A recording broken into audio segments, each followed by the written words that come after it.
16,000 से ज़्यादा भगवान श्री कृष्ण की रानियों के प्राण सूखे जा रहे थे, तड़प रही थी, जल रही थी, विरह की आग में वो तड़प तड़प कर उनके प्राण निकल रहे थे। तो उन्होंने सोचा इस देह को त्याग देते हैं। जमुना जी पर जाकर वो प्रार्थना करने लगी कि देह त्याग करने में हमारी मदद कीजिए। कालिंदी ने साफ मना कर दिया, भाई योगेश्वर के खिलाफ, सर्वेश्वर के खिलाफ मैं अपमान नहीं कर सकती। तुम भगवान श्री कृष्ण की अमानत हो, उनकी रानियाँ, उनकी पटरानियाँ हो।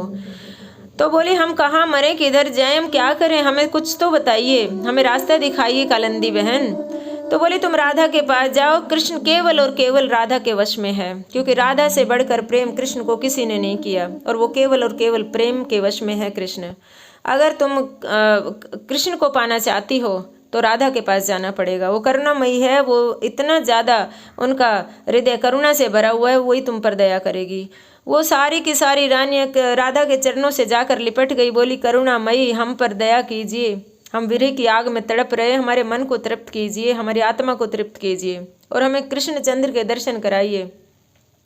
भगवान श्री कृष्ण एक पहर राधा से मिलने जरूर आते हैं, गोपियों से मिलने आते हैं, अपनी सखियों से मिलने जरूर आते हैं।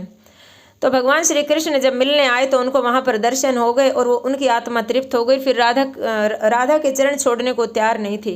बोली कहीं भी अगर सुकून है, अगर आत्मा को तृप्ति है और अगर शांति है तो राधा के चरणों में है, क्योंकि भगवान श्री कृष्ण राधा के चरणों में परम चैतन्य बहता है, वहाँ से अपनी शक्तियों को चलायमान करते हैं। भगवान श्री कृष्ण को राधा से शक्ति मिलती है, श्री कृष्ण की शक्ति राधा है, और इसलिए उन्होंने वहाँ से उस जगह को छोड़ना मुनासिब नहीं समझा।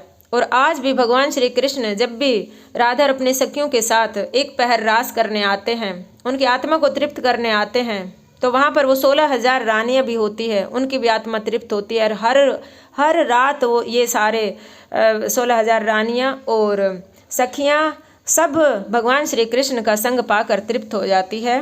बोलो जय श्री राधे राधे राधे। लाडली सुधरे जे हमारी, हे श्यामा प्यारी, हे राधे रानी, हे